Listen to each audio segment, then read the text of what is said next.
like maps? How about a detailed hand-drawn map that reflects your favorite people, places, and things? Visit Cartograph Me on Instagram or Facebook and see the possibilities and the works of artist Philip Bailey. Remember, Cartograph Me, putting you on the map. You're listening to the It Slays podcast, aren't you? It's cursed, you know. But if you must, you should start with Friday the 13th, Part 1. Why not start the death curse now?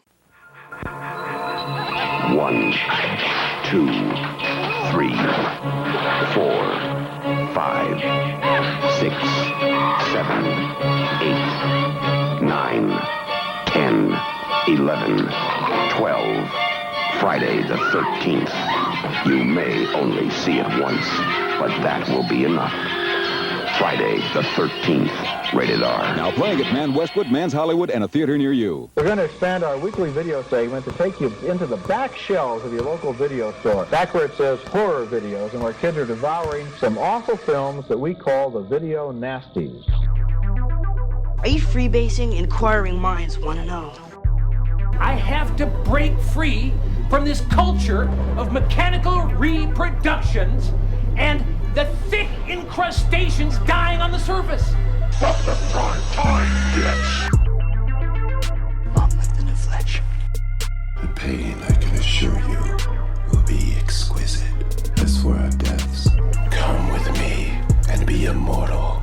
We have such sights to show you. We've got to return some videotapes.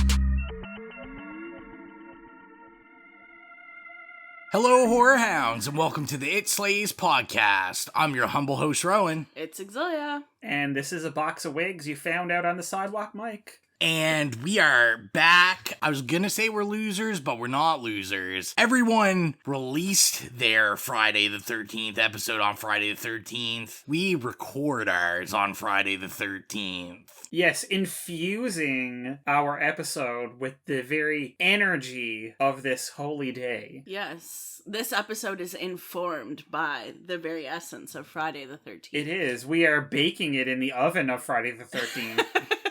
I mean, I respect the listeners enough to let you know that the only thing infused in this episode is Exilia full of Caesars. And my Prosecco. As noted by the sounds of straws slurping. And the clink of the ice in her beautiful glass. So yes, it is August 13th, 2021. What a great year. We are back, and it's been a couple weeks since we've recorded. A couple weeks? Almost a month. Over a month. Let's start something simple. Media, what have you guys been doing? What are you watching? What are you reading? All that good kind of stuff. Mike, we'll start with you. Okay, well, as I have told you before, I have been doing my Great America's Next Top Model rewatch, except the garbage streaming service, Paramount Plus Canada, decided to gut about half of their already shitty selection 6 months into the life of this streaming service, and it's no longer there. So I'm done with that. So now I'm rewatching some Drag Race, of course. But I have also been consuming a wonderful book. And by consuming, I mean I read it and I can't stop thinking about it. And I still have a book hangover. It's called Red X by David Demchuk. It's a Canadian queer horror novel. And it's like a very boundary-pushing, beautiful odyssey that I got an advance copy of, lucky me. And it comes out at the end of the month from Strange Light Books. And I think everybody should read it. It is, if you like horror, it's an A+ read. If you like queer horror, it's A+++. If you like Canadian horror, like, it just ticks all the boxes. It's wonderful. It's full of wonderful, like, cultural references, and the author is an absolute treasure. Sounds very good. I cannot recommend it enough. I like I said, I have a hangover from it. I can't stop thinking about it. It just keeps, like, bouncing around inside my head, and I keep, like, coming back to these images and words, and it's amazing. Everybody should experience it. Yeah, I might have to mark that down on my list. How about you, Exilia? So since we've recorded, I think I've read probably like 10 books. None of them... Slight flex. Yeah, weird flex, but okay. I haven't, like, overly loved a lot of them, except there was one. So the podcast, the 99% Invisible podcast, it's so they put out a book and it's about cities, and basically it just like talks about, it's just like a series of things about cities that are like random and like the history of it. So it could be like, I'm trying to think of something random. Why there's a certain thing on like a sewer drain, and then like the history of it. It sounds really boring how I'm explaining it. I was gonna say, that sounds riveting. Yeah, it sounds really stupid how I'm explaining it, but it's actually really, for anybody that loves like the social construction of everyday life kind of deal, it's really good. I also just finished Beyond the Gender Binary. I don't really know how to say the person's name. Alok Vade Menon. I bought it the other day, mostly to kind of like rifle through so we can use it for educational purposes. So Rowan and I are in the process of adopting sibling group or sibling pair. So I read that to set up information for our children. And then I'm reading Gentle Discipline, Using Emotional Connection, Not Punishment to Raise Confident, Capable Kids. Rowan and I had a great discipline conversation today. Yeah, in terms of watching, well, Rowan and I watched the season 2 of The Hills New Beginnings recently. Oh, dear God. It was as great as you'd imagine. And we're watching Detroiters right now. So good. Yeah, so Exilia, I mean, obviously I've been watching what Exilia's been watching. The only things that she either left off or I've watched without her, we watched Problem Child. Oh, yeah. Oh, I love it. Hence the adoption piece. I say if you're gonna adopt, we definitely have to watch it. It's one of my favorite movies as a kid, so I picked it up on Blu-ray. I also bought on DVD and rewatched Swim Fan, which maybe someday I'll pick to review. It's incredible. It's really an achievement in film. And that's pretty much all I've been watching without Exilia. In terms of reading, I don't know if I finished anything. I haven't really been on a reading kick. I am reading another Christopher Pike book. I'm reading Witch, and it's good so far. And then on top of that, I have been reading the Satanic Bible. That's also been a very good read. I haven't read it yet, but the other day, I was in at Chapters Indigo, and I bought Chokehold by David Moody, so I'm really excited about that. I am possibly the biggest David Moody fan of all time. He wrote the Hater series.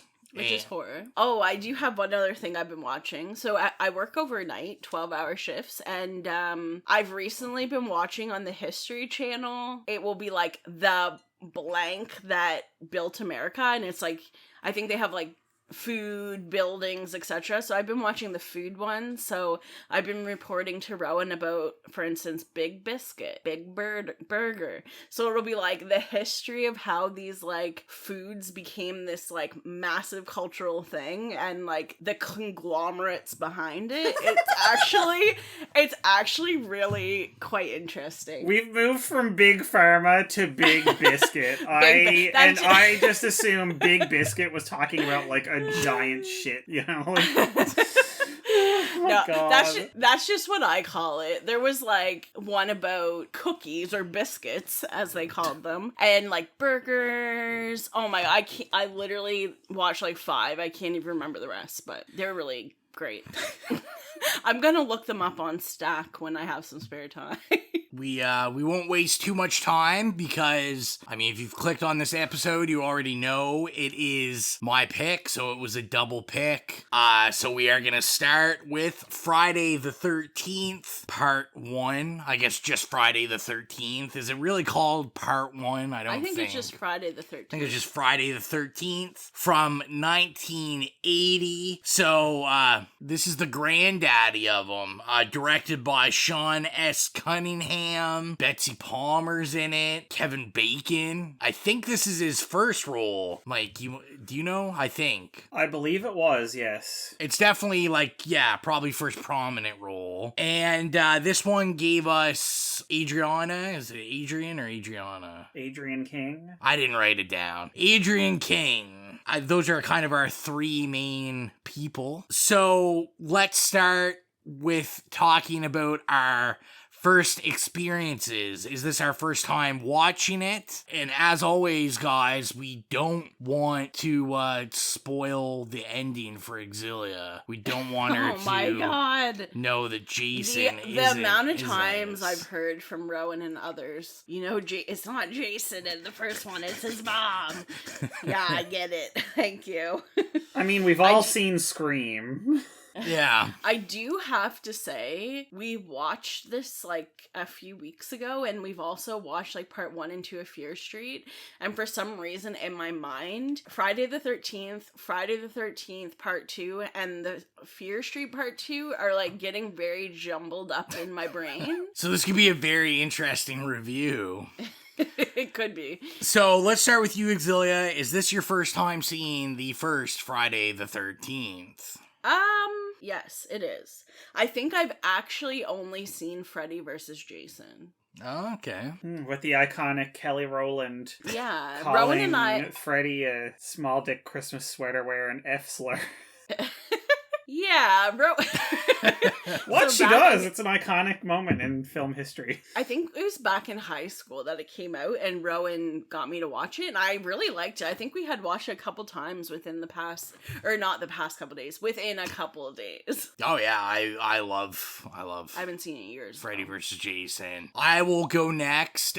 This isn't the first time I've seen this one. Yeah, so I've seen it a couple of times. How about you, Mike? Oh my god, no. I've seen it like literally probably 100 times at least during my life. I don't even know when I first saw it. When I was a youngster, like very, very young. Yeah. I mean, you know me, I started out and just with the Nightmare on Elm Streets and kind of like just sought out all the big smash horrors of all time. Yeah. And of course this was one that I saw at a disgustingly young age, and just went and watched all of them from there. I feel like it can't be that disgusting of a young age. So I have said throughout this podcast, so this is the one that my mom claims was the first horror movie I ever saw, and she said I was probably like 6 months old. But when you're 6 months old, you really can't absorb really babies' eyes. They can't actually see really very much at all. So you probably couldn't even fucking see the TV. It just rotted my brain. It didn't really rot my brain. Obviously, if you watch Friday the 13th at 6 months old, it creates well-adjusted young men like myself. Yeah, definitely. Well, let's get into it. So let's talk about our favorite scene. Mike, you start us off. This is a very, very good question. I am going to say, and I have lots of them, I want to say the scene where they're playing Strip Monopoly. And actually, I'm going to say the scene where they play Strip Monopoly. I don't know why. I think it's because the first time that I ever saw a, family board game, repurposed into something, ooh, shocking and scandalous. What? You can play Strip Monopoly? Excuse me? I was, completely flabbergasted. What is this? And I just thought it was such a great moment in the movie because the characters were actually, not your standard slasher characters.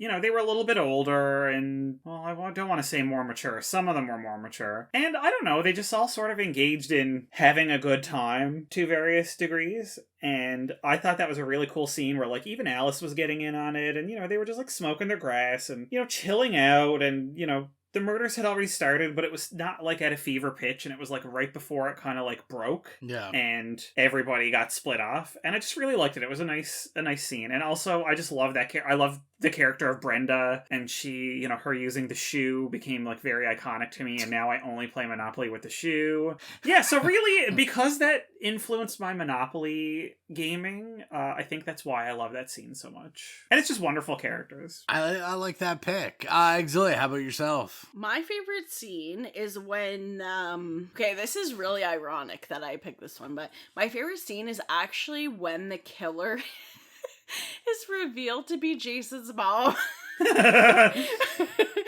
And the reason I like that is because it's just subverts like gender expectations. Exactly. Because you definitely think it's like a guy the whole time, if you don't already know. Well, all the close-ups and stuff when it shows that it's another person are like of, you know, kind of big clunky like work boots and stuff, which make the feet look like really oversized and you know, and she is a bit large and like, you know, like if it shows the hands, you know, it's very kind of like a very style, like working hands, you know what I mean? And it's just, so I actually like that because in like 1980, even today, but especially in the like conservative early 80s, women aren't like generally the killers.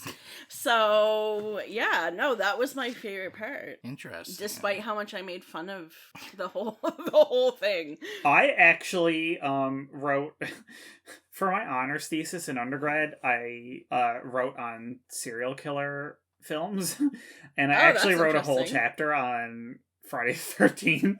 And it's, you know, construction of a female serial killer and how subversive it was. So I really, really, really like that I didn't talk to you about that because I didn't want to like talk before we recorded, and that you picked that out as your favorite moment. I love it. I didn't even know that that's what your undergrad. I only know about your master's. Yeah. No, I don't really talk about it because, you know, some of it's kind of like very cringe, but yeah. Interesting. What about you, Rowan? So my favorite scene is also my favorite kill of the movie, which is the death of Kevin Bacon, who every time I watch this, for some reason I think Kevin Bacon is like kind of more in it than he is, so that it always throws me off whenever I see this that he dies like relatively fairly early. Yeah. But I love that scene. I love the special effects. I mean, they're Tom Savini. Yes, king. They're absolutely fantastic. I've seen like some behind the scenes stuff on the Blu-ray with him talking about doing that, and just the way they did it was just amazing. With like, it's a prosthetic body and then he just sticks his head up under the bed. Once you kind of know that and you look at you can kind of see it, because the skin tones are totally off and all that kind of stuff. But yeah, I that's my absolutely favorite scene. So Tom Savini, more like Tom Step on Me. Okay. I don't fully remember the scene, but apparently when I was watching this, my favorite kill was Bill with the arrows in him. Oh yeah, he was pinned to the door. I actually don't remember who Bill is. He's the like older guy who was kind of there at the beginning, and then he left to go into town, and then came back at the end. Remember, and he comes back to the camp and runs into the killer and goes, like, what are you doing here? And then you don't see how he dies, but then you see his body pinned to the door with the arrows. Yes. He's the one that's kind of like with that girl. Yeah. What's her name? Robin? I might have made that up. There might not actually be anybody named Robin in this movie, but literally don't have a fucking clue what you're talking about. So we'll just move on from that. At the beginning, he's like flirting with this girl. Oh. At the camp. Oh, at the No, he's flirting with Alice. Okay, her name's Alice. Sorry. Oh, the final girl, Robin. Okay. I don't know where I got Robin. It's just assigning them names. I'm hot. She looks like a Robin. So, I mean, when we talk about Friday the 13th, there's so much, I think, to kind of tackle. I mean, this is really, I think this brings the start of kind of our video nasties era, especially in the US. A movie famously hated by Roger Ebert. They just absolutely destroyed this. I mean, but he hated Siskel everything. And Ebert? He does hate everything. I mean, like, girl, I love it, but you wrote Beyond the Valley of the Dolls, so, you know, it's which you have held against him several times on this podcast. But listen, but that's what I'm saying. I'm like, you know, you can't write an awful movie and then be like, get up on a high horse. And I say that because I love Beyond the Valley of the Dolls. I do. I love it. But I love it because it's garbage, you know?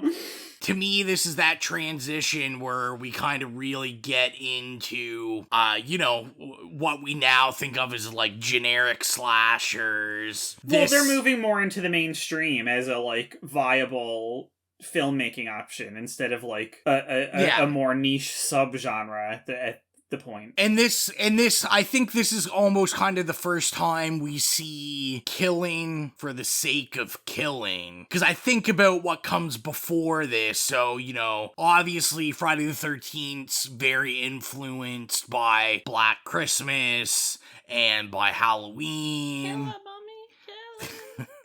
Those movies, the kills always kind of had a purpose to the story. Where this, we're really getting into, like, how many kids do we have? I mean, there was a purpose to this. I was gonna say, you're right and wrong at the same time. There's like, a total motive behind the killing. The motive is make it a horrific massacre site so that no one will ever want to open the camp there again. Well, and also, it's like, she's killing them because when Jason was at the camp, he drowned while kids were making love. So she's gonna kill kids that are making love. That's the motive.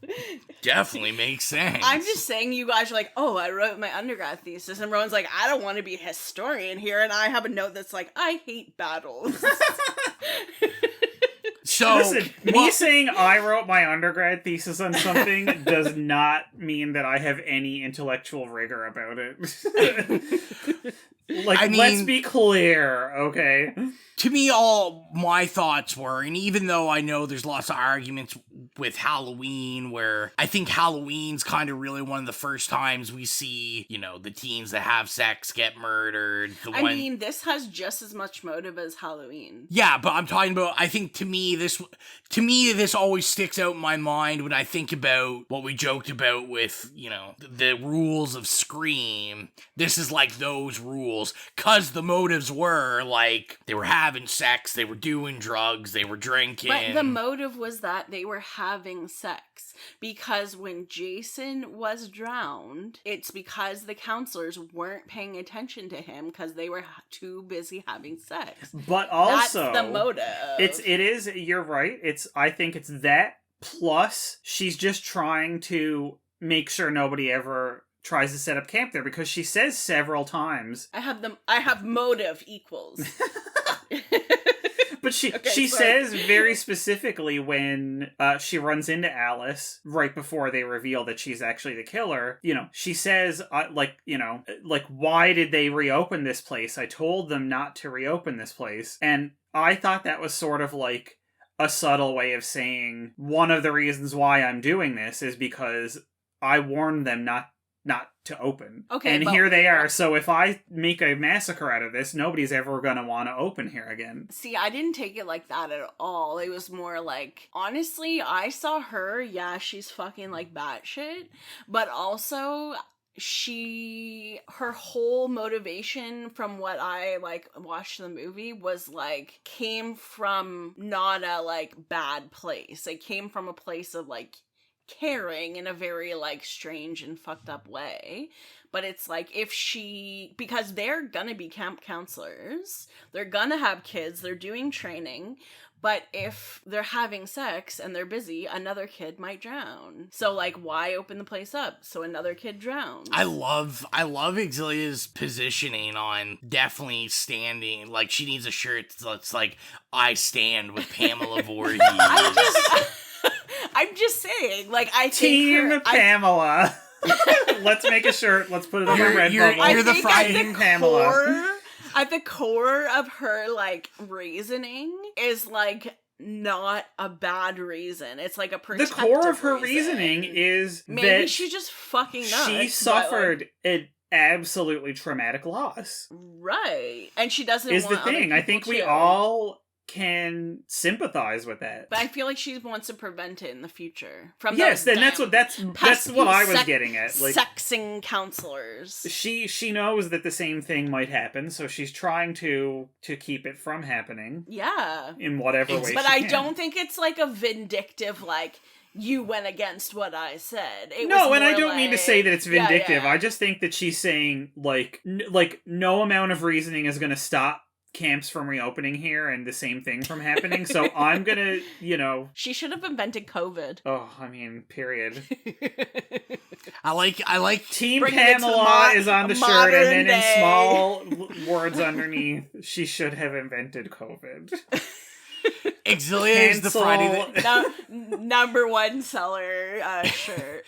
Exilia is the Friday the 13th version of like your people that you like went to high school with. They're on Facebook. They like share the hashtags about like what about the children or like hashtag what about Pamela. Yeah. What about Pamela? Justice for Pamela. I stand Free for the Pamela. children. I like how we're having this discussion about Pamela Voorhees. But Exilia is very politician-like, not including in her argument that we're sitting here watching Pamela talk to herself in a little kid's voice, doing the whole killer mommy. It's a manipulative thing, though. That's why she does it. Also, in speaking of the kid's voice, if you heard, say you were a counselor at a camp, and you knew there was no kids around, and you hear a small child's voice say, help me, would you leave your cabin, or would you not? I mean, unless you knew you were in a horror movie, you'd probably go, what is that? And that's why you're dead right now. Girl, I know I'd be dead. There's no way I'm surviving till the end. Also, I do have another question. Do you think that if you're hiding from a killer, it's more beneficial to have your lights on or off? Oh. Well, you don't want to draw their attention, so you turn them off. Rowan? Yeah, well, you'd want them off, I would think. Okay, so the reason this came to mind is because when we were growing up, Rowan's youngest brother, when he was at the house by himself, he used to get really scared, and he'd turn every light in the house on. And I was always like, why would you do that? Why wouldn't you turn every light off, so if somebody came, you could hide in the dark and no one could find you? But this is a catch-22 in a horror sense. But then you can't see them either. You can't see the killer can't see you, but you can't see the killer. Yeah. But the other issue is, so you turn your lights on. Don't do it. And the killer is going to be able to see you. So you want the lights off. Yeah. But if the lights are off, well, then the demons and the ghosts and everyone else can get you. Oh my god. This is a horror movie. There's only one bad thing. One category of badness. Did you hear that? Only one category. Strictly the ghosts go away when there's a yeah. Exactly. The ghosts go away when the killers come. So they don't want to get killed. There's no cross-pollination in the Exilia cinematic universe. Can I tell you a really quick ghost story? It's not actually a ghost story, but it's like... Oh, I thought you said gross story. I was like, always, girl. No, ghost. So where I work, we just moved, but we used to be in this house that was like 100 and something years old. And I'm not a ghost person, but that fucking place was haunted. Like, really haunted. And we had a resident, and she was like, oh my god, what were you doing last night? You were like fucking moving shit around, like stomping. I was like, I literally thought that was you. And she was like, no. And then she said all these prayers in the house, and she says, ghosts know they're not gonna fuck with me because ghosts know that I'm a bitch. And I was like, okay. I mean, so ghosts don't fuck with her because they know she's a bitch. You're just like, Mike was processing the story. To quote the great Nicki Minaj, I. That's the only response I have. I'm sorry. Yeah, so she kept praying and protecting us from the ghost. So I have a question. I have a little game, a question game I wanted to play with you. Would you like to play a game? Would you like to play not, a game? Never. No, that's the worst words I would hear. So I want to know, when we think, what's the first thing you think about when you think about Friday the 13th? Because as I kind of, talk to people, I'm like, oh yeah, we're watching this, we're going to be reviewing this. I think about what different people say about it. And to me, this is a very polarizing movie in terms of opinions. The first thing that you think of in terms of... like what do you just think about when you think about Friday the 13th as an entity? Well, because... I'll go first. Because I have never seen like the new or like older ones, and my brother made that thing for YouTube, and it's like killer, mommy, killer. That's literally what I knew. And a hockey mask. But he doesn't wear a hockey mask in this, nor is he the killer, so, Nor is he in it. Well, as a baby. He is a baby, yeah. He's in it when he drowns, and also when he, like, pulls the boat over. What about you, Mike? What do you think about when you think about Friday the 13th? I mean, I think about a lot of things, but truly, all I can remember is when I was growing up, my mom essentially ran a like kind of mini daycare center out of her house, so she always babysat little kids, and I remember watching this movie once and downstairs in her house, and they were all like playing, and they came downstairs right at the end of it and saw Alice decapitating Mrs. Voorhees with a machete. So whenever I think about Friday the 13th, I think of that decapitation and how it probably traumatized like 6 kids. That is an epic scene. I did write down, I love when the girl lobs Mrs. Voorhees' head straight off. Right? Like she said, Great no scene. ma'am, like I am done with your shit. So the reason why I was asking this, because I always think it's interesting that, as I said, I just feel like it's polarizing, because when I talk to people about it, you either get like, oh yeah, I like those movies, or people that just absolutely despise them, and they're like, oh, these are like the blandest horror movies I'm not gonna lie, ever made. And I asked the question for 2 reasons. So one is, I thought a very interesting quote, and I can't think of who said, I think it was Kane Hodder. They were doing an interview on the Blu-ray with him, and I think it was him that was talking about that the best he ever heard someone describe Friday the 13th was that it was a blue-collar meat and potatoes horror. Yeah, that's like actually a pretty good description. Like, there's no frills, nothing, just you're getting what you signed up for. Yeah, and with very few exceptions in the whole, like, whatever it has been, 30 something years or whatever that they've been putting out movies, or well, whenever the last one came out, which was like 10 years ago, like with very few exceptions, there's no attempts to like really over intellectualize it or really like kind of give it too much of a twist. Yeah. Like you get a couple of moments in like Jason Jason Goes to Hell and stuff where they try to like explain it, and even then really like when you have a twist to the series, i.e. like in part 7 when you have the telekinetic final girl, it's not even like, it just is there and it makes sense, and it's just this one little tiny extra element that pops up a few times, but other than that it's just still your standard Friday the 13th movie. So I kind of love that they really don't, like, even within those slight deviations, like it's still within that like, yeah, meat and potatoes framework.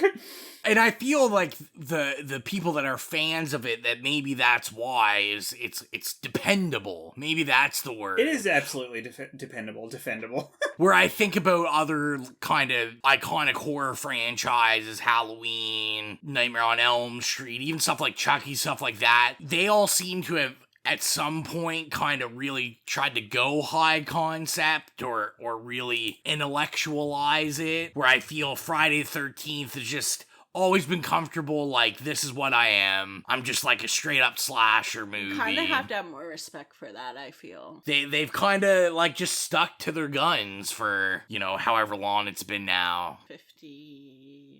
40 years? 40 years?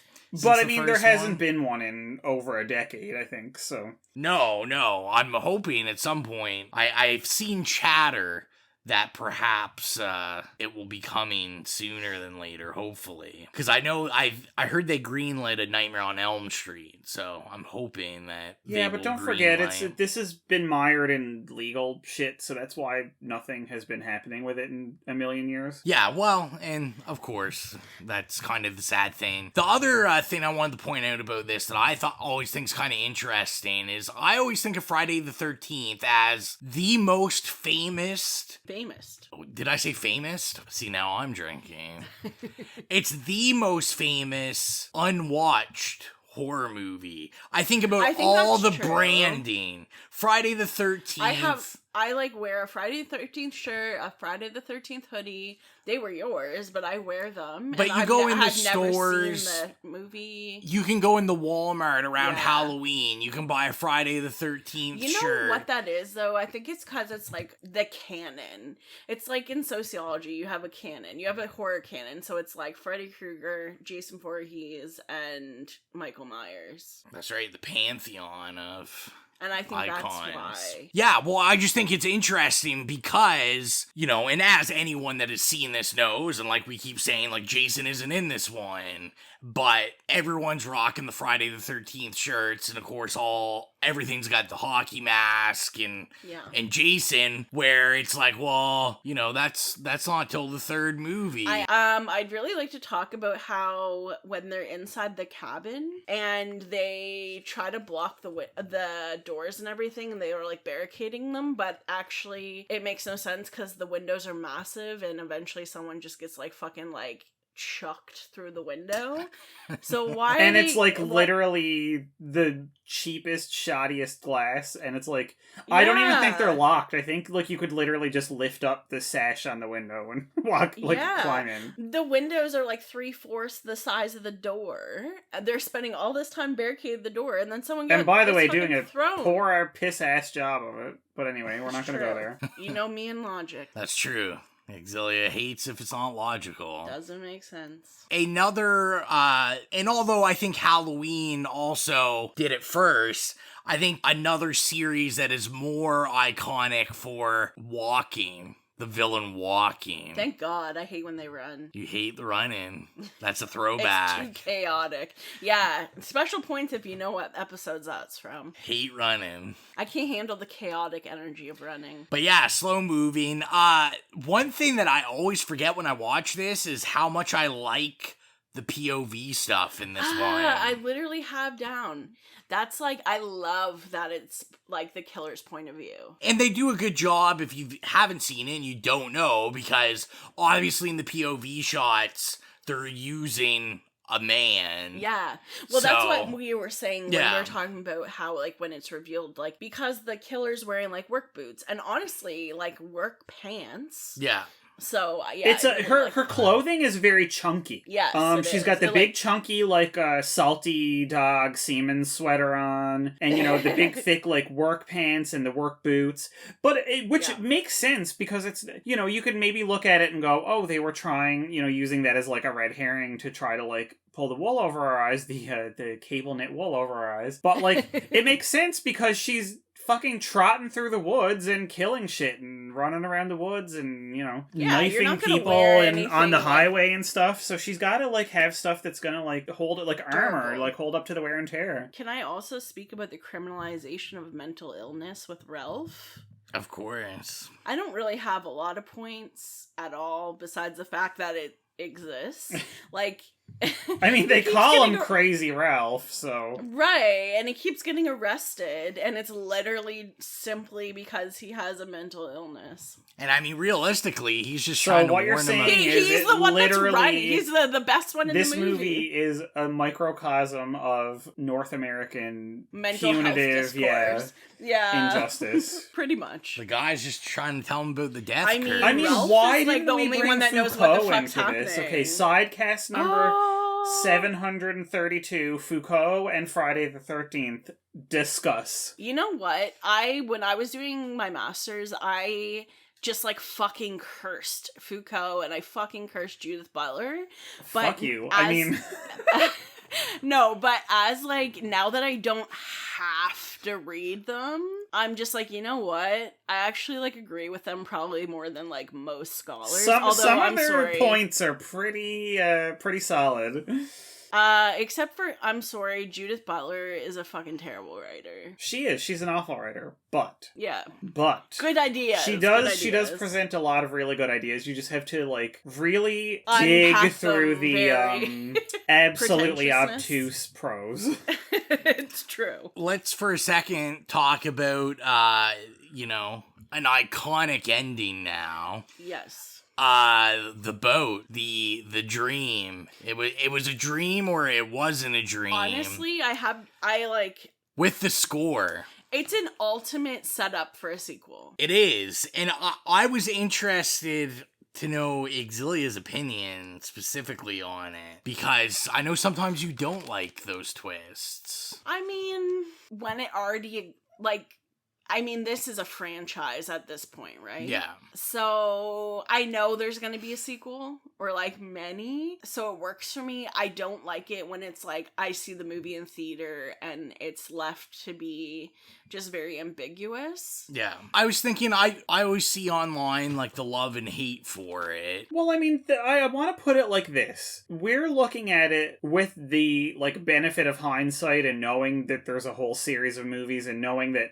really the most iconic part of it is Jason, but you kind of have to like time travel to 1980 and sit your ass in a like disgusting, hot, sweaty, tiny, sticky floored 1980s movie theater. I'm there. And go to see it while you're, drinking your fucking Pepsi. Caesars. Yeah, and better turn some Friday the 13th on after I record this in my you sweaty apartment. You probably don't, because I don't think there was any ending, like, jump scare quite like that, because, sure, they talk about Jason during the movie and he's, like, the motivation, but, like, it's like the mom's the killer, okay. But then when he comes out at the end, like, you would not have been expecting that. Like, why would you expect that? Because you don't know that he's gonna come back from the dead, or that he never really was dead, or whatever. And he's just been living in a lake. Yeah, or if it's a dream or whatnot, as you were saying. But, like, why would you be expecting Jason to jump out of the lake at her? You wouldn't, because you don't know that it's that type of vaguely supernatural slasher, right? Yeah. Like, that's not really established until the next one or the one after it. So I was gonna say, but Rowan gave me a weird look, so I stopped, and then he decided to keep There was no weird look in it. So when I see a movie in the theater and it's left to be like ambiguous, the reason I mostly don't like that, and in ambiguous I mean like it's set up for a sequel, the reason I mostly don't like that is because you never know if a sequel will actually happen or not, and if it doesn't, then it's like it's just not complete, I guess. Yeah, like how I see it. In that case, they're kind of like, you think you have closure, then they're like, aha, you don't. But then if you don't get Nothing a sequel, happens. if the movie, say, like, you go see it the second week it's out and it, like, doesn't really do well, and they're like, we're not going to go ahead with any more of this, then you have no closure for nothing. Yeah, it's not exactly. like you're not getting any closure and then there's a part 2 going to come out 2 years later and you're like, oh, okay, here we go, we're continuing on with the story. Or you're not getting any closure, but it's part of the story. Yeah. You know what I mean? So yeah, that's my issue. So, do we have any more points to talk about this? Because we do have to talk about number 2. We do. So, is there anything else we wanted to bring up about this one? Or should we land the plane on this one? Yeah. So, our last question, is it unsettling? No. Exilia right away, no. I'm gonna say no. I mean, it probably was when it came out. It's not now. Yeah, I feel like, again, like, sending myself mentally back in time to, like, think about what it would have been like to experience it maybe a bit. Especially with, as we were talking about, the, like, kind of gender twist of, like, subverting your expectations, which was not really happening a lot at the time. It might have been a bit unsettling, and then the jump scare at the end, I feel like because, again, you weren't primed to expect something like that, it might have been, but, like, really, no, it's got creepy moments, and mostly because of Tom Step On Me, but, It's mostly silly fun that takes itself seriously, which is it's nice. I like that it takes itself seriously. Even today, like, we do not have enough serial killers in movies, or killers in general in movies, that are women. No, we don't. And that was my whole point, was, first of all, I feel like nobody thinks of Friday the 13th as a serial killer movie. You think of it as, especially the later series, it's like a supernatural slasher. But because the first one was so different from the other ones, I was like, you could just cut, pun intended, cut that movie off from the rest of the series and look at it as an isolated female serial killer, which was kind of what I did. And I was like, because of this, it's a really even more emblematic and like iconic than it gets credit for, because it does do something that's actually quite different. And there are, if you look at it and like look at kind of the typology of serial killers, like, you know, through, unfortunately, and again, after this, you know, I became a little bit more aware of, you know, everything in the world, but like, this was a million years ago. And, you know, we were using the typology developed by, like, you know, the FBI and, you know, like John Douglas and stuff. Exactly. And it really does, like, absolutely fit the kind of rubric that you would use for serial murder. And it just so happens to be a woman, which is just so cool. You know, to me, it's a little bit more groundbreaking than people give it credit for. I think we're jaded in hindsight, but, like, I feel like at the time it was a real, like, kind of doorbuster. Yeah. Horror hounds. Do you guys like horror music? I like horror music. Exilia likes horror music. We know Mike definitely loves horror music. So if you love horror music like we do, join us on Spotify. We have a playlist up called the It Slays Podcast Horrific Playlist. We have some of our favorite tasty jams from some of our favorite horror movies, and we're always consistently adding to the list. And let us know. You can email us or Facebook or Instagram us and let us know if there's anything we should add to the playlist. Okay, well, let's get into rating this, fellas. So, our rating system, if you are new to our show, is nay, okay, yay, and slay. I almost screwed them up. So we will start with you, Mike. What are you gonna give Friday the 13th, Part 1? I'll give it a yay. I appreciate everything that it contributed to the genre and everything that it picked up from its predecessors, as X mentioned earlier, you know, like Black Christmas and Halloween. It was really just, I don't want to say refining the formula that they put out, because they're much better movies and more artful, but it takes the formula and does something very commercial with it. And I appreciate the, like, relevance of that historically. And I think it has lots of great performances and some, like, interesting camera work. And of course, Tom Savini, the practical effects and stuff, it's much better than it had any right to be. I think because he was, you know, obviously very new at the time and they could get him for cheap. So I think that it has a lot to, like, recommend it, but, you know, it's very memorable. I will give it that, but, you know, it's not, again, the other slashers that we mentioned as inspiring it were much better in every way, in terms of direction and artfulness and plot. So I really appreciate it, but I can't give it a slay, because I don't think that this one quite has it yet. He appreciates it. Oh, yes. Working on my dad jokes here. Working on the dad jokes. Working on my dad jokes. I'll go next. So I am gonna give it a okay. This is actually my least favorite of the series.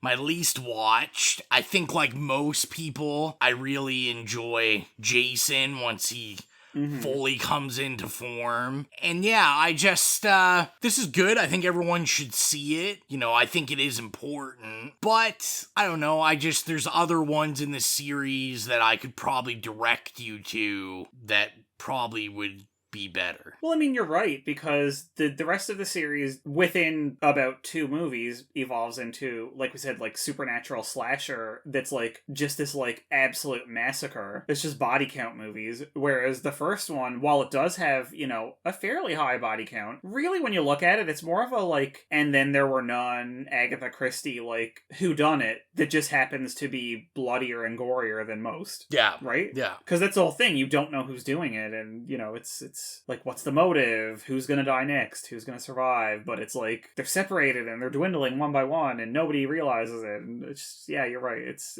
It really is, like, the vibe is just completely severed from the rest of the series. Yeah, exactly. So that leaves the newbie to Friday the 13th. I'm gonna give it an okay. I think it, like, the crushing our gendered expectations of a serial killer was iconic, but also it was a little, like, it was either too slow paced for me or, like, too long. I found myself getting, like, a bit bored, and I was, as everybody knows, I have a bit of an attention span issue, which was really coming up in this movie. Which is interesting because it's a pretty short runtime. Really? Okay, then the pace. It's an hour and 35. Okay, see, to me, it felt like much longer than that. But it had a real slow burn because it went really long periods of time where it was just like they were just sort of like lounging about and like sort of doing their jobs and not really, and just sort of like, I think it was character development by way of just showing them kind of like being normal and doing nothing. Right. Which I do appreciate because it was not very forced. It sort of allowed the characters to just, the actors to just sort of like be charming and be like real people. I didn't love it. I get it. It's, I mean, as a movie. Well, and I'll agree with the runtime. Like, an hour 35, they probably could have cut this down to an hour 20. I was going to say, an hour 20 minutes, I think it would. They could have sped it up a bit. But we need to make sure that they kept in the scene where the guy fake drowns and you get the iconic Kevin Bacon Speedo shots. Oh my god. Would you add more Kevin Bacon Speedo shots? Oh my god. I wish we were on video. We will remain silent on the issue. We will not let the listeners know what Mike was doing to a pencil. We just absolutely will not say it. So now that we have talked about how we liked the movie, we asked you guys what you thought of Friday the 13th Part 1. So I think we had 2 people write in. Shout-outs.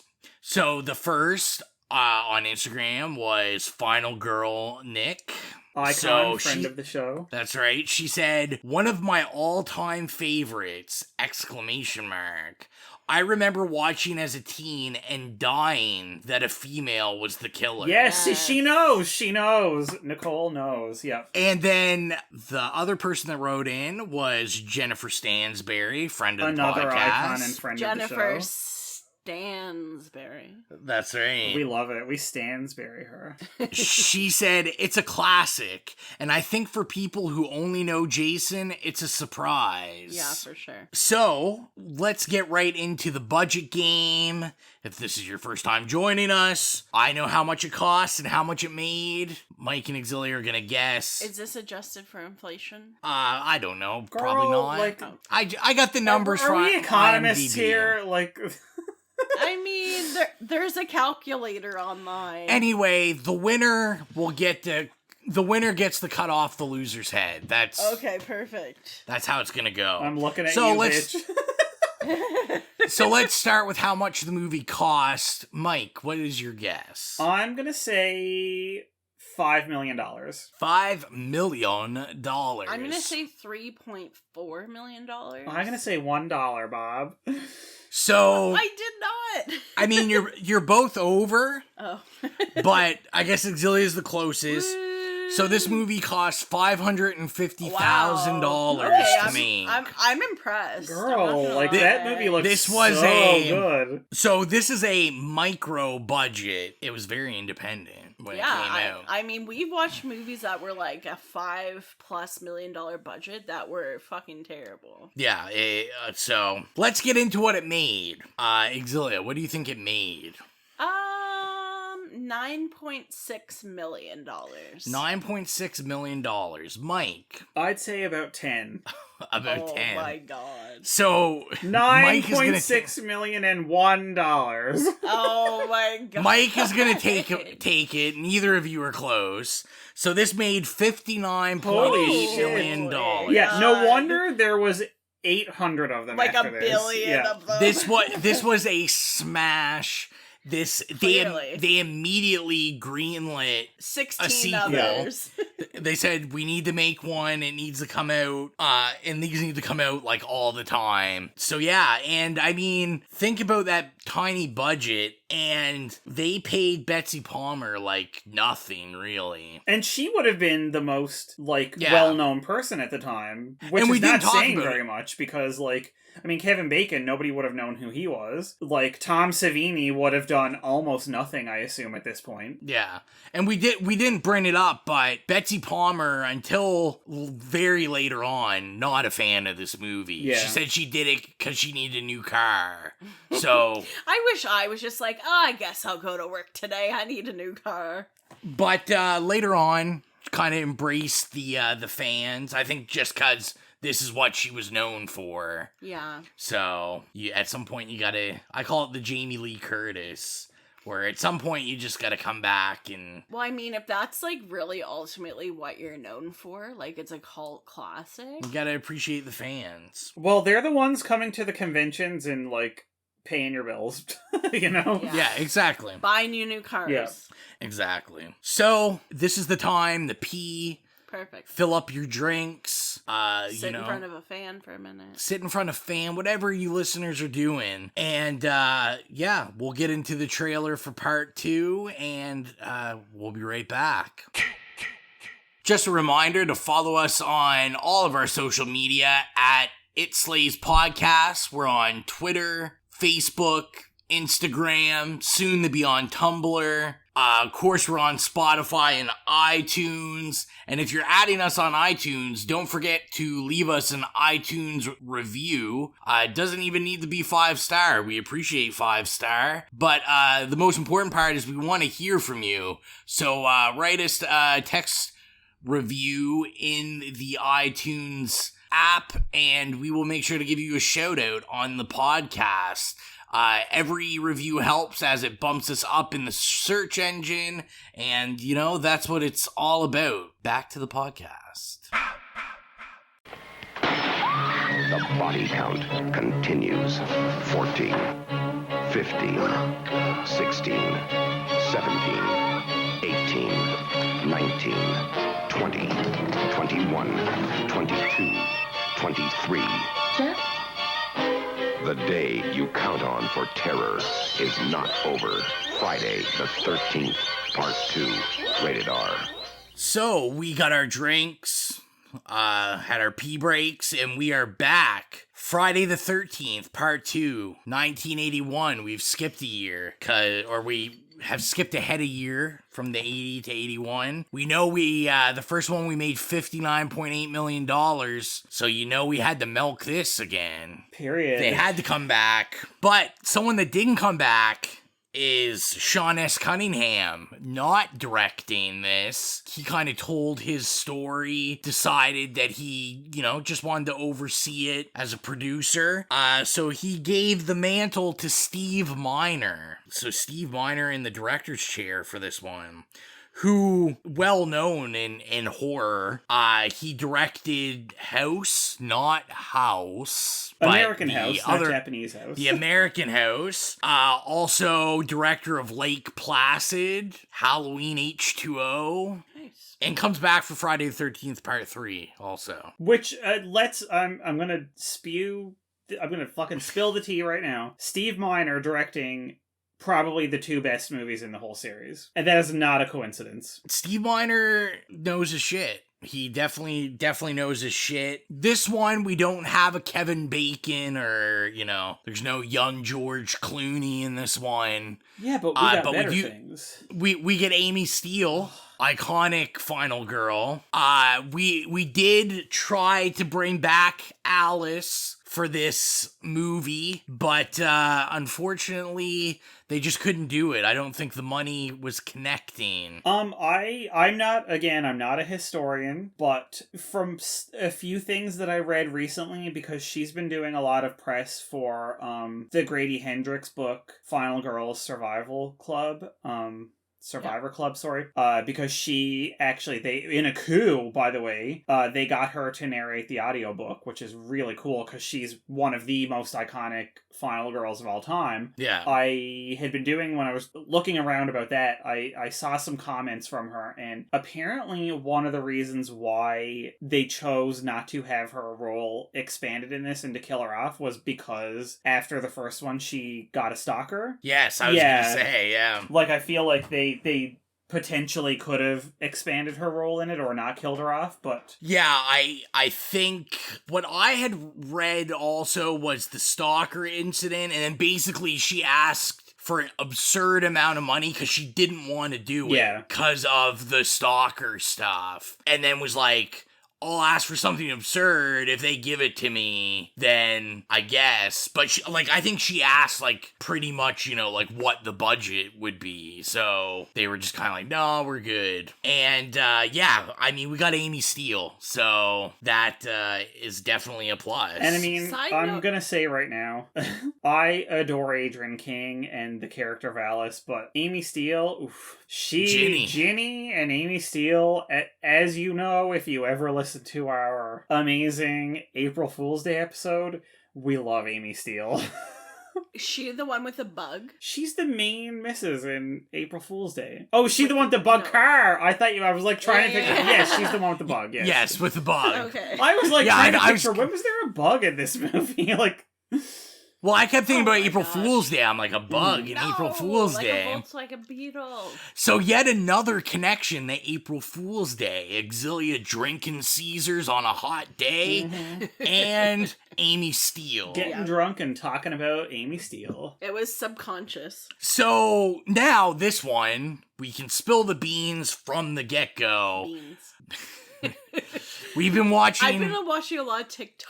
We've been watching TikToks of people with Tourette's and just like interesting things about their tics. And there's like there's one of the girls and she says beans. So basically we've been watching, there's like a whole like group of Gen Zs or Gen Zs that have like tics, and they do like tic awareness TikToks, which are actually so, like, I just find them super interesting. And apparently when you have tics, there's a thing called tick swapping. So they watch each other's tick swapping? Yeah, it's called tick swapping. So basically they pick up other people's tics and it becomes their tics. So like there's a girl named something trippy, that trippy hippie or something, and one of her tics, she says beans. And so now, like, other TikTokers that have tics now also say beans. Interesting side. It's a real interesting side note. It's actually really, I really enjoy it. And they, like, I don't know a whole lot about Tourette's or any sort of, like, tics or anything like that. And, yeah, I think it's really interesting. I'm just trying to figure out how we got to Tourette's. Oh. I'm sorry. I said something how did we get here? Somebody said something about beans. I'll bring it back. Please bring it back. I. Nicki Minaj 2011.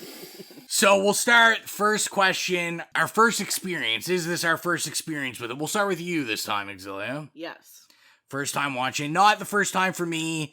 I mean, I've rewatched this series a couple times. Also, probably one of the ones that is least watched in my rewatches. I don't know what... Well, we can talk about that later on. But, yeah, 1 and 2 aren't my most rewatched ones. How about you, Mike?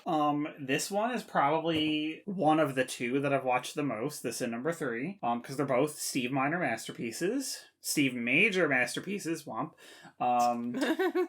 And I have watched it like 8 million times, and I remember when I was in like the 6th and 7th grade, making all of my friends watch it whenever they came over to watch movies at my house, which was all the time. And they all loved it, and we all would like quote it endlessly. We'd be like, Jenny, and you know, just like...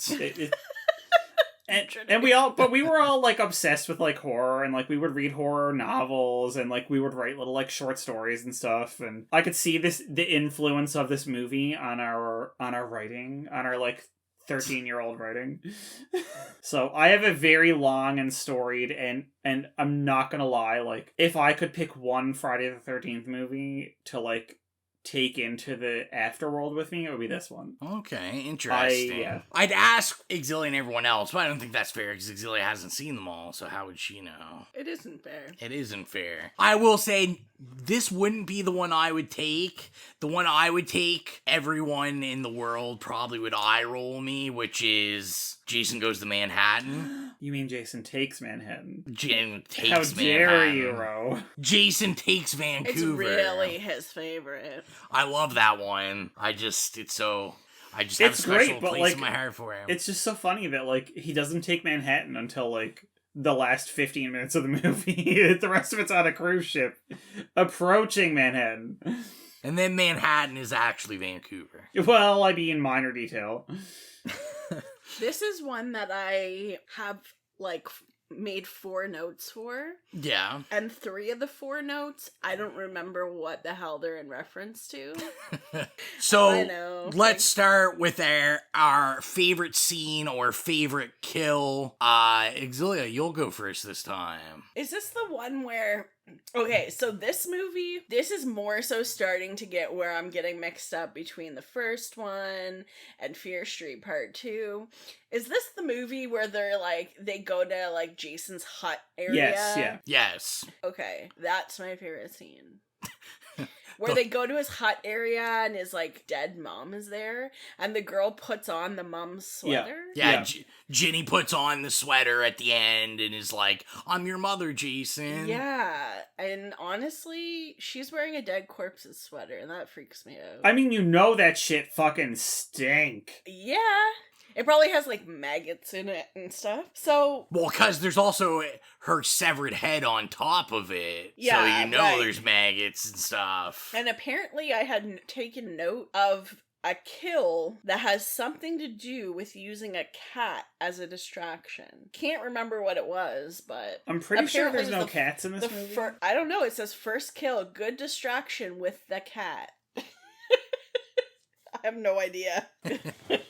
Mike, let's go to you on your favorite scene. Well, other than the scene that X described, the shack scene, that is my favorite because I think it's probably one of the most tense and iconic scenes in, like, 80s slasher movies history. But other than that, I also really love the scene where kind of, like, 2/3 of the way through, and I think it's really where the tension ratchets up for the people still at camp when a bunch of them go into town to drink at the bar, and Ginny and the rest of them are there, and they start talking about Jason while they're drinking, and, like, I love it because everybody in this movie's, like, a little bit older, and they're a little bit more mature, and it's not like your normal, like, 17-year-olds that would be in slasher movies about camps, like, in the years to follow.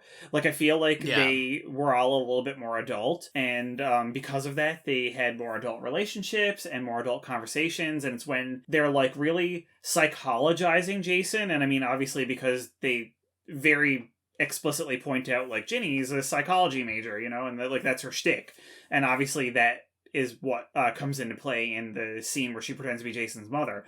But I really enjoy that when they're sitting there drinking and, like, supposed to be having a good time in town at this bar, but, like, they're actually really, like, explaining Jason to the viewer. And, like, she, like, it's kind of like Ginny versus the other two, and the other two are, like, you know, kind of against her view, which is very sympathetic, and I think it's obviously because she's a child psychology major. And she's really, like, saying, think about it.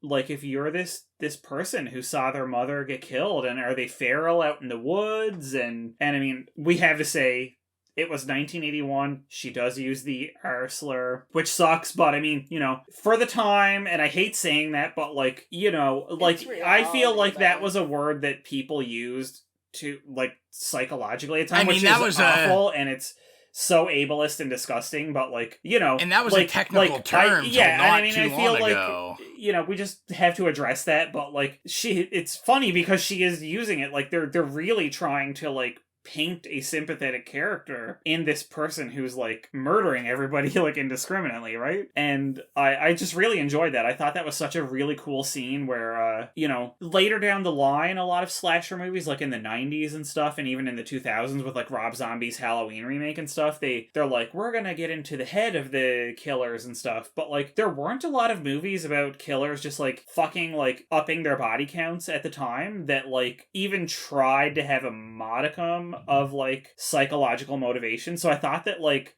her theorizing, which ended up like helping her survive at the end, was like a really cool touch, and I don't think that anything at the time was doing anything like that, so I just love that scene. Can I add something in terms of like the R word in general? Like, or just like derogatory terms in general? Mm-hmm. I mean, stuff that we find acceptable today, if people listen to this in 20 years, they're gonna be like, they'll think it's the worst thing ever, yeah. Right. And I think as long as we stigmatize something, no matter what we call it, it's gonna be bad. Yeah. You know what I mean? Yeah. That wasn't, I just wanted to say that. Didn't have any, like, you know, argument to it. No, I know, but you're right. And it's not, like, apologizing for them using it, but, like, at the same time, you have to, like, it needs to to me, and I feel like you probably feel the same way, it just needs to be put in context. Yes, exactly. Like, you're not saying it's okay to use this word, but you're saying in the context that it was used. That's what was normalized. Yeah, and again, and the context in this was, again, like I tried to say, she was using it to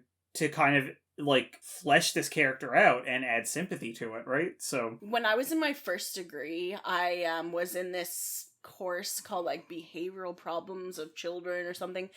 My first degree was in psychology, and my teacher for that class would use that word, and he got called out one day and he was like, that's the clinical term for it, like that's what I'm gonna use. But yeah, that shows how much language has advanced even from then. Exactly. And like anything, you know, if people visit this podcast 20 years from now, just remember everything we say, you know, just take it with a grain of salt. Put it in context. Put it in context. You're listening to someone that's 5 Caesars in here. I might be 6. I'm not sure. 5 or 6. My favorite scene is Rowan's like, what about me? What about me? My favorite scene is the guy, I can't think of his name, because like any real Friday the 13th fan, these are just all teenagers ready to die to They're me. just meat sacks. They're meat sacks. You don't get attached emotionally. The guy in the wheelchair. Mark. When Mark gets killed and he falls down the stairs in the wheelchair. And speaking of... That is my favorite kill. Ableist. Yeah. But like, you really gotta hand it to them. They were like, fuck this, we're gonna ratchet it up, like they say in Scream, you know, the sequel in Scream 2, they're like, the sequel has to up everything, the body count, the intensity, and they did, and they were like, fuck it, you think this guy in a wheelchair is safe? Machete to the face. And he's very charming and like handsome and stuff, right? Like, nope. Mark was about to get laid. Mark was, and you know, he was totally like, yep, everything works, let's do it, bitch. You know? Can I ask you who Harry Manfredi is? Yes, well, I thought, listen, let's just have the conversation now. We didn't have the conversation in part 1, but Harry Manfredi did the music. Iconic score. Did the iconic score. Okay, this which makes more sense. Yeah. Okay, never mind. Scratch that. Okay. But we should have that conversation, like, iconic horror movie it's weird composer. That we haven't mentioned the music so far, and normally that's the first thing we just, like, blow our wads over. Well, and it's interesting, because this one is probably one of the most minimalist scores you can do. Yeah. And he kind of, we watched a special feature thing where he talked It's more that. Like, a lot of times, like, he does take the cues of the score from the first one, especially during chases and stuff, but... A lot of it, and I made a note about this too, is like more eerie noise. It's almost like theremin from like the 50s scary movies or something, right? Like it's very like laid back and like stripped down. And so the only time that he put music in is when the killer is in the scene. Yeah, which I think is good. Or like coming. Yeah, which really works out because for even a whole series that uses a lot of POV stuff, so I found one of the things is sometimes the POV could get confusing because sometimes you're like, maybe this isn't POV, this is just like a camera shot from like a distance or something. Yeah. And the funny thing is, I made so many notes about this, like, and this is one of the reasons why I love this movie so much. The camera work in it is insane. The POVs in it are so fucking creative, and it's so, like, I'm gonna use the word artisanal. No, it's like, it's so auteur. Steve Miner's an auteur.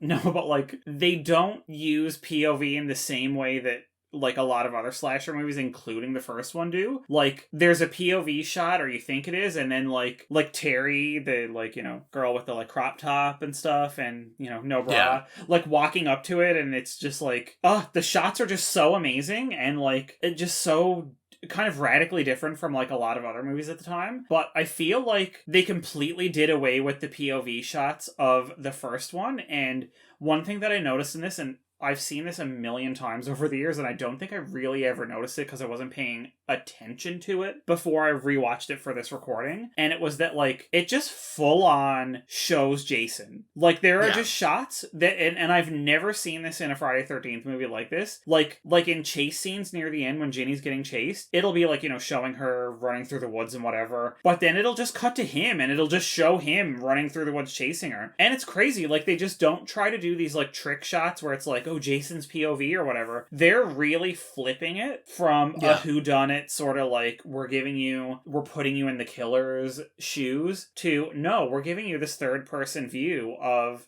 her getting chased by the killer. And I thought that was so fucking well done and so different. Yeah, and I was gonna say a big thing too with this one is, you know, my favorite thing about any sequels is, so in the film, we're told this is 5 years later, and like any good horror movie, we have to throw logic out the window, because Jason is now a fully grown man. In 5 years, he has turned into a... Yeah, but maybe... Okay, but he wasn't... But, and this is why I think it was a dream at the end. Like he would have been... Because it was in the 50s, right? That this happened. It was in the late 50s that he drowned. So that means that in whatever... So it was 1980 that came out. So I want to say it was probably like 78 or 79 that it actually, like, canonically took place. But he's like 36. So he would have been, like a fully grown man at that point by part 2. True, I guess,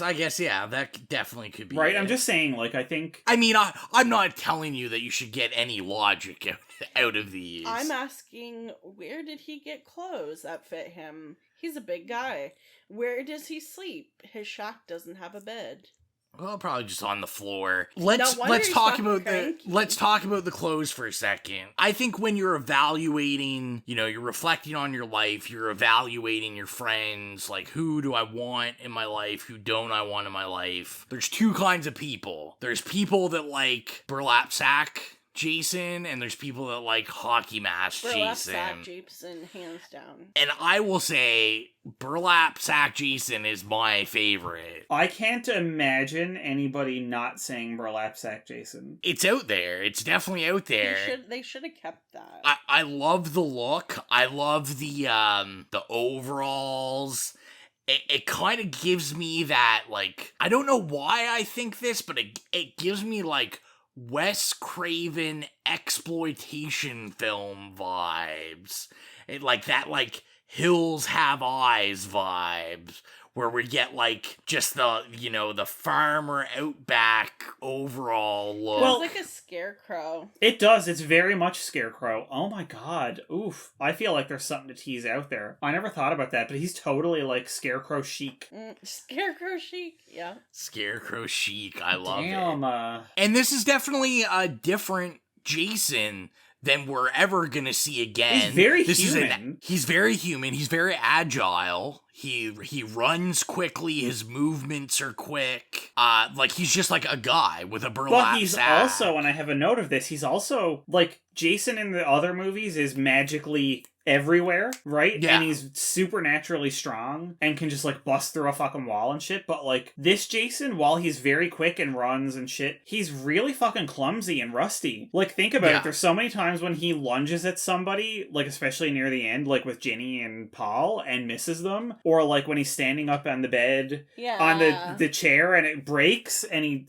Like, there's so many times when he fumbles a kill. Yeah. Right? And I know, obviously, that's, like, a plot device to keep, like, Ginny alive or Paul alive or whatever, but, like, it really humanizes him because, like, really, in this one, you have to think, like, he wasn't dead. He, you know what I mean? Like, he's not this supernatural monster yet. He's a feral kid who saw his mom die, just like Ginny, you know, mentions earlier in the movie. Also, number 2, I think it's good to note that this is where we begin the trope of every Friday the 13th having the first 10 minutes just be the last 10 minutes of the previous movie before it. Great, like, and this is what I really like about this series. When we talked about, with the first one, the meat and potatoes, these were designed for drive-ins. These were designed for the theater. You didn't have to see the other ones. You could go in, they'll say, this is what happened last movie. You don't even... It's so new user-friendly, new viewer-friendly.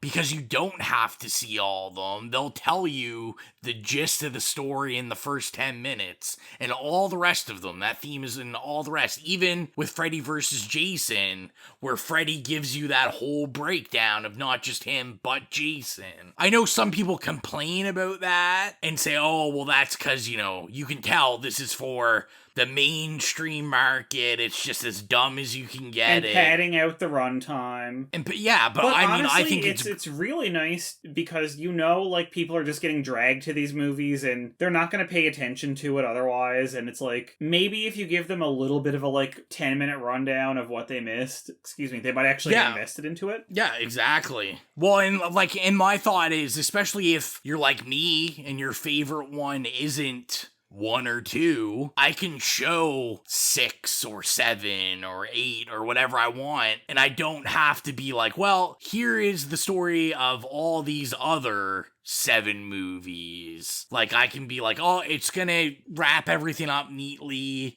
at the beginning from the last movie. You don't need to see what's going on. I think that's awesome. That's amazing. That's great. Does anyone have any other points? I wrote this down. Maybe I missed it, but I was just wondering. So I had written down that, you know how there were people at the casino, like, partying and stuff? Not all of them came back to the camp, right? To get killed? No, it was only Ginny and Paul that came back. Yeah. Yeah. I really liked that because I find, like, a lot of, especially slasher movies, they like, feel like they need to, like, bring everybody to be killed. Yeah, they really, like, split the body count in 2 and had most of them just off on another location. Yeah, and I thought that was really interesting because honestly, it's so predictable when you're like, okay, they're gonna, like, bring everybody back. And even if you don't see them get murdered, it's like, oh, someone will walk in the room and there's, like, 5 dead bodies there. Yeah, exactly. So I actually really liked that. It was, like, a really good plot device to, like, just get everybody, like, to really, like, minimize the cast. Yeah. And frankly, like, and this was a note that I had made about this, and I kind of touched on it in the last movie, but I find this movie did a really, really good job of it. Like, everybody in the cast was, like, actually really likable and charming. Mm-hmm. All the actors were really good. I found everybody in it was, like, I kind of, like, cringed a little bit when they died, and I don't know, I just found everybody in it to be, like, very, like, it was very adult, and they were just, like, really charming, like, real people, and there was no, like, they weren't like, making people villains, you know what I mean, to, like, make this, like, fucking drama between the characters or anything. It was just a bunch of young adults having a good time out in the woods, and some of them decided to go get drunk at a bar in town, and so they didn't get massacred. Yeah. And good on them, man. Bitch, you survived that shit just by without what's his face that even decided. Remember, he said that one of them, I can't remember his name now, but the guy who does all the practical jokes, and he's the one who stayed at the bar when Ginny and Paul went back, and he turns and looks at somebody and goes to one of the fucking 60-year-olds at the bar, "Is there any after hours places here?" And buddy's like, "Yep," and that's it. Yeah. And he's like, "Oh, okay." So this guy's just gonna be drinking till 7 a.m. and stumble back to camp, and it's gonna be dead bodies and cops and ambulances everywhere, and it's what the fuck? True, that is very true. I really I feel a lot of the times when they feel like they have to kill everybody, it kind of drags it out too. And after feeling the first one was really long, even though, as Rowan pointed out, it wasn't, this one was actually wham bam, thank you ma'am. It was over so quickly. And they did shave the runtime on this one. So this one, the first one was 95 minutes. This one was 87. Yeah. And even though I think honestly, everything about this was better, shorter. The direction was phenomenal. The acting was really great. As we said, we love Amy Steele. The writing was much better, but I found everything about it was really tight. And I feel like this is the perfect argument for a movie that can be really good and and it had its moments where it psychologizes and explains everything, and you get all your kills in, you get your bits of character development, and it's not too much. To me, it was the perfectly paced movie, right? Yeah, because I didn't overly like the first, and then we went into watching this, and even though I don't remember it in detail, I remember enjoying it. Yeah, it really goes at a really nice brisk pace, which doesn't seem rushed, but it also it gives you enough to actually get invested. It gives you character development, it gives you explanations of Jason, it gives you everything. It's just exactly. It's a classical Greek tragedy. Let's talk about, is this one unsettling? I mean, I'm gonna also say no. I mean, these are generic slasher films. So I'm a no. Oh yeah, no, definitely not. And I mean, we won't go into it because it's been talked about a lot, but a lot of the kills from this, they kind of lifted from other Italian horror movies in the 70s and stuff. Yeah. Especially the double bed kill, which is kind of iconic, but it's funny because it's actually lifted from another movie, Twitch of the Death Nerve. But it's not unsettling, but that doesn't mean it's not fun, right? The kills are pretty good, I was going to say. For not having Tom Savini. It's worth noting, so Tom Savini didn't return to this one. He chose to do the burning instead, which also... oh my god, we want to talk about spectacular move. We're definitely going to do that in the future. Great movie that's very similar to Friday the 13th. Yeah. It's a summer camp really, movie. If you want to talk, it's more of a Friday the 13th Part 2 than Friday the 13th Part 2. Yeah, I mean, exactly. So yeah, I mean, we're trying to keep the episodes a little compact, so we're going to get right into... We're going to get into rating this bad boy. If you've made it this far, I'm not explaining the ratings to you because you've already listened to it the first time. So for this one, Exilia, we'll start with you. I want to give it in between an okay and a yay. I gave the first one an okay. I'm going to give this one a yay because I did enjoy it significantly more. I thought it was fun. It was quick. Great for people with really bad attention spans. Like you. Like me. I liked... It's true, though. I like Jason. I love the burlap sack head. I love the weird fucking hallucination with his mom. And I don't know. I thought it was I actually enjoyed it. Okay, and I'm gonna give it also a yay. I like this one better than I like the second one. Like I said, this is my favorite look of Jason. Yeah. Mm-hmm. I love this look of Jason. If they continued with the burlap sack, I would have been totally on board. Yeah, they should have. I mean, I guess we haven't got there. We'll talk about it when we get to 3. I don't like the hockey mask, because quite frankly, this is going to get our whole podcast canceled, but I fucking hate hockey. And I don't like a hockey mask. None of us like hockey. I know. I don't like hockey. I get the hockey mask. I do think it's iconic now. I do like it. But I like the burlap sack just a little better. It's better. And pretty much all the same things that you said. I think the runtime's good. This movie, it's the perfect length. It doesn't feel too short, and it doesn't drag on where I don't want to watch it. So yeah, like I said, I'll give it a yay. Mike. I am gonna give it a slay, honestly. Because to me, when I think of like 80s slasher movies and like especially franchise movies where there's 800 of them like this has been such a blueprint for me. Everything about this is a blueprint, especially like with Ginny as the final girl. And I talked earlier about how like I thought the direction was so much better and like the cinematography and stuff, and everything about it, and like the characters and the acting, it was just like a cut above. And I don't think that it gets enough credit for that. And that scene, like the whole finale in the shack, I think is like so fucking like crazy and interesting and like so well done. And to me, it imprinted itself on me. And so like I know this is like, as everything is, it's totally subjective and it's totally personal, but like I have to give it a yay because like everything about this like imprinted on me and like became a blueprint. And yeah. I just think that like a lot of the other movies in the series, even though I love them, are really like not very good. But I look at this and I think that it's actually like it doesn't get enough credit for being as artful as it is. I think it's actually quite artful, and I think as a sequel it's better than the original. I think it's The Godfather 2 of Friday the 13th movies. So that's what I'm going to say about that. Nice. That's why I'm giving it a slay. Perfect. I mean, it's a barely slay, but it's still a slay, bitch. Well, we asked what you thought of it, and we only got one response on this one, but it's still a great response, and it was from Final Girl Nick. Yes. And she said, also adored this one. Ginny Fields is one of my favorite Final Girls. Yep. The taste. Ginny, Amy Steele, I think we all agree with that. So let's get into the budget game for this one.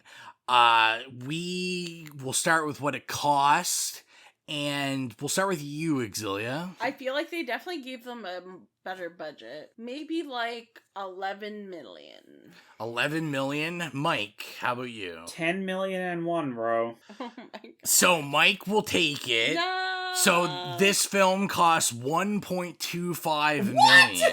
Jesus Christ. Jesus, they didn't even fucking like... Well, to be fair, they doubled the budget. They did double the budget. They doubled the budget. Clearly, Paramount are cheapskates. If we've learned nothing from the top model debacle, it's that Paramount are cheapskates. So let's talk about what it made. Mike, we'll start with you. $54 million. $54 million. How about yourself, Exilia? 70 million. So Mike's gonna take it again. So I would like to thank the Academy. So this one only made 21.7 million. Interesting, and yeah, they continued to make movies. So I mean, it definitely, they pretty much 21 times made their budget. Yeah. Mm-hmm. So it made a crap ton of money for the budget, but didn't hit as hard as the first one, which, I think, it's that sophomore release that's bound to happen. So that is the budget game. There is only one thing left, and that is to announce what our next movie is. Hey, are you interested in becoming a horror hound? Then join us at www.patreon.com/itslayspodcast and check out everything we have to offer. We have cool things from podcast shoutouts to picking movies all the way to maybe getting yourself a free t-shirt. So if you're interested in joining us and becoming a horror hound, join us at patreon.com/itslayspodcast. And this pick is Exilia's. So, Rowan always, says, hey, do you know what you're gonna pick? And I'm like, no, I truly don't.